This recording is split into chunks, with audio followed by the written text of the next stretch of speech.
What's up, SBR Forum? Jordan Sharp here for our weekly line movement video series. However, as you can see, there is no video because we had a bit of a misunderstanding. The SBR bigwigs probably aren't going to be too happy about that.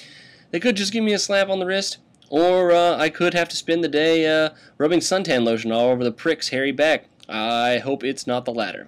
Anyways, let's discuss a little bit of the line movement that we've seen throughout the week and see if there's any new value looking at. Starting with Indianapolis and Chicago overnight, before that line was -9.5 in favor of the Bears. However, some money apparently came in on the Bears overnight, which pushed the line up to -10 in a few instances.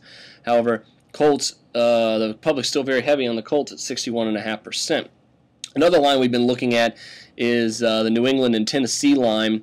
That line has definitely had some sharp money pushing that one because 68% of the public is on New England. However, that line has been steadily dropping. You can now find that line at +5 Titans in some instances. Most books still have it around +5.5 or +6.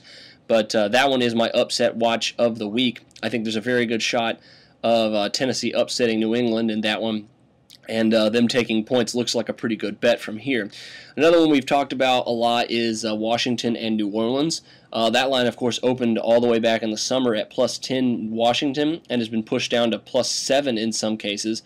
However, we're starting to see some money come back in on New Orleans because the line is starting to go up. We've seen now some books have it at -7.5. Others are still sitting around -9. However, that's one of my better bets of the week that I'm going with. I really like the Redskins -7 on that line.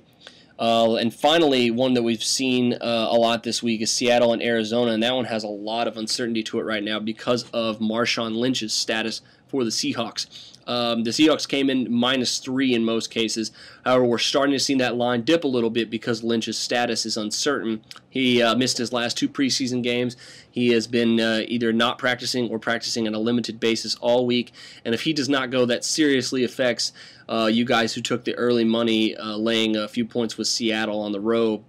If Marshawn Lynch does not play, I have to switch over and back the Cardinals taking points at home with that one, because with Russell Wilson starting his first real NFL game, if he doesn't have that solid veteran tailback giving him 20 to 25 carries every day to take some pressure off of him, he's going to be in a world of hurt. So for you guys wanting to put action on Seattle and Arizona, make sure you know Marshawn Lynch's status before you lay money on that game, because that one could be a deal breaker depending on his status. Those are the main ones we've seen all throughout the week. Another one we've been looking at is Miami and Houston. That line is still everywhere. The public is still very heavy on Houston. You can find that line anywhere between -11.5 and -13.5.